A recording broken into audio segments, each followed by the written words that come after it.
Okay, welcome sa AP Quarter 2 Module 7. Ito ay karugtong ng Module 6. So, magpatuloy tayo. Isulat mo ng pangalan. Ang Quarter 2 Module 7 ay may pamagat na wastong pagkilos sa pagtugon sa mga alituntunin ng pamilya. Sa pamagat ng kagamitan o panimula. Sa module na ito, pag-aaralan mo naman ang mga wastong pagkilos sa pagtugon sa mga alituntunin ng pamilya. Maipamamalas o maipapakita mo ang pag-unawa at pagpapahalaga sa sariling pamilya at mga kasapi nito at bahaging iyong ginagampanan. May papakita mo ang pagkakaisa at pagtutulungan ng mga Pilipino sa mga pagsunod ng mga alituntunin ng pamilya. Sa layunin, nakagagawa ng wastong pagkilos sa pagtugon sa mga alituntunin ng pamilya. So para sa ating talahulugan, alituntunin, ibig sabihin ang mga ugali-ugawi na ipinapatupad ng inyong magulang o nakatatandang kasapi ng pamilya. So ito yung mga pinapasunod. Okay, panimulang pagsubok, sagutin mo ang panimulang pagsusulit sa ibaba upang mataya ang iyong kaalaman. Sundin ang panuto. Ikuhit sapat lang ang masayang mukha kung wastong sinasabi ng pangusap ay alituntunin ng pamilya at malungkot na mukha kung di wasto. So, happy or sad face. Number 1, dumulog sa hapagkainan na marumi ang kamay. Dumulog sa hapagkainan na marumi ang kamay. Number 2, magsuot ng malinis na damit. Magsuot ng malinis na damit. Number 3, magdabog kapag inuutusan ng nanay. Magdabog kapag inuutusan ng nanay. Number 4, pumunta sa bahay ng kaibigan na hindi nagpapaalam. Pumunta sa bahay ng kaibigan na hindi nagpapaalam. Number 5, matulog at gumising ng maaga. Matulog at gumising ng maaga. Makitingnan muli ang lahat ng patlang kung may sagot. Mga gawain sa pagkatuto. Sa pag-aralan ang mga larawan. So, tingnan natin isa-isa. So, ito, ano kayang ginagawa ng bata? Ito, siya ay nagdidilig ng halaman. Dito naman, nagpapakain ng alagang hayop. Dito naman, ay naguhugas ng pinggan. At sa panghuling larawan, ang mga kasapi ng pamilya ay tulong-tulong sa paglilinis. Okay. Makikita sa larawan sa taas na ang bawat miyembro ng pamilya ay may kanya-kanyang alituntuning sinusunod sa loob ng tahanan. Nagdidilig ng halaman, nagpapakain ng alagang pusa, naghuhugas ng pinagkainan at tumutulong sa paglilinis ng bahay. Pag-aralan ang ginagawa ng dalawang bata na nasa larawan. So, narito ang dalawang batang sina Lito at Victor. So, ito ay kani-kanilang ginagawa sa loob ng bahay. Si Lito naman ay maagang gumising. Ngunit si Victor, tanghali nang gumising. Dito naman, si Lito ay tumutulong sa gawaing bahay, samantalang si Victor gumagawa ng kalat sa bahay. Sa sunod naman na larawan, si Lito ay nag-aaral ng mabuti, samantalang si Victor ay hindi nakikinig sa guro. Sunod, si Lito ay kumakain ng masustansyang pagkain, si Victor naman mahilig sa junk foods. Sunod, si Lito iginagalang ang nakatatanda. Si Victor naman inaaway ang kapatid. Sa dalawang bata, kailangan mong tularan si Lito. So bakit? So kung babalikan nyo yung larawan, madami ang mabubuting ginagawa ni Lito. So dahil maganda ang kanyang pinapakitang gawain. So sa ipinakitang kilos ni Victor, hindi matutuwa ang kanyang mga magulang kaya kailangan niyang gayahin ang ginagawa ni Lito. So ganun din kayong mga bata, dahil mabuti yung pinapakita ni Lito, so mas mabuting gayahin o tularan ang kanyang mga ginagawa sa halip na piliin yung mga ginagawa ni Victor.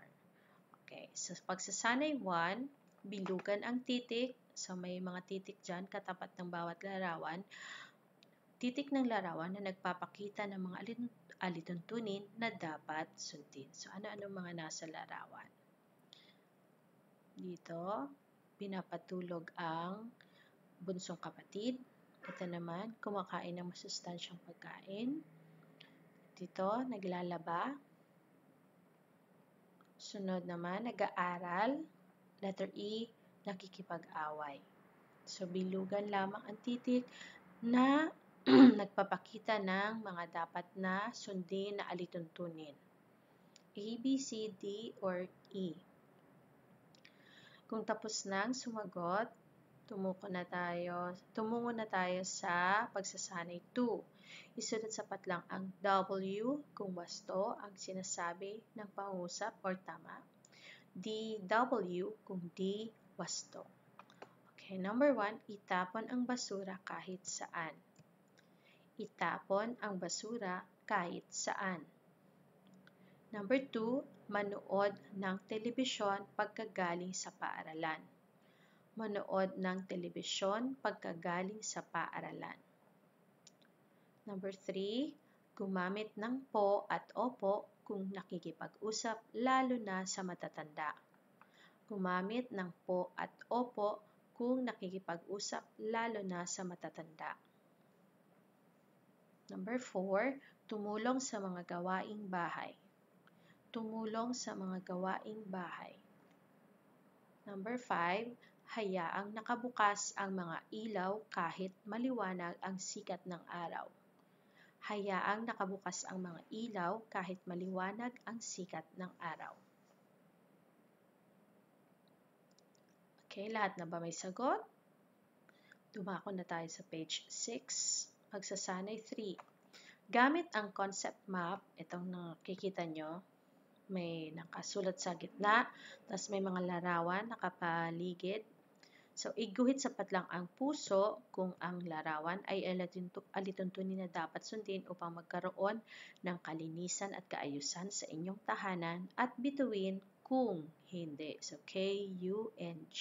So, heart, kung ito ay dapat na sundin, na alituntunin sa bahay. Star naman kung hindi. So, isa-isa natin. Number 1, naglalaba. Maali ito si ate. Number 2, umiinom ng tubig.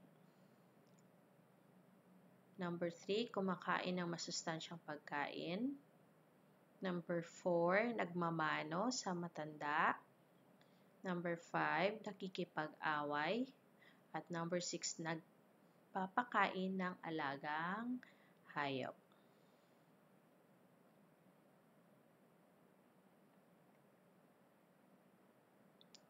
Ang wakas na pagsubok, lagyan ng check kung ang sumusunod na sitwasyon ay nagsasaad ng wastong gawain at X kung hindi.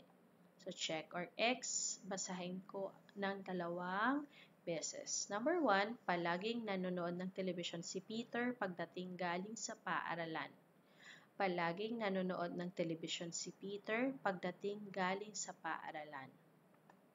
Number 2, inaayos ni Joy ang hinigaan bago lumabas sa kanyang silid tulugan.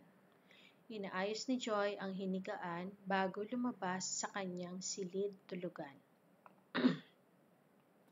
Number 3, kinakain ni Dan ang masustansyang pagkaing niluto ni nanay. Kinakain ni Dan ang masustansyang pagkaing niluto ni nanay.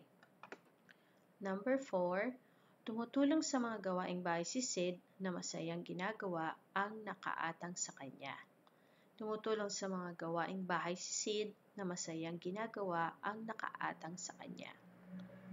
Number 5, gumagamit ng baso sa pagsisipilyo si Ana upang makatipid sa tubig. gumagamit ng baso sa pagsisipilyo si Ana upang makatipid sa tubig. Okay, nais ko lang balikan. So ngayon, naunawaan ko yung sunod na yung nasa larawan. Ito ay okay, so hindi kasi malinaw. Anyway, may same thought, same idea. Okay, ito ay gumagamit ng baso sa pagsisipilyo. At nakasara ang gripo. Okay, kung lahat na may sagot. Karagdagang gawain. So, ito ay paalaala, reminder, na kahit hindi na kailangang isulat dito o may sagutin, basta ito ay dapat na isasagawa na.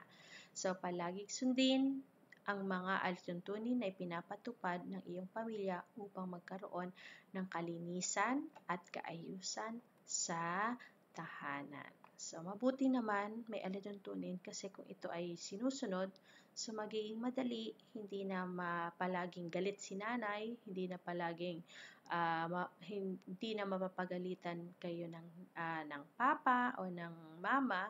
So lahat ay magkakasundo kasi may sinusunod na alituntunin. So diyan nagtatapos ang module 7 sa AP.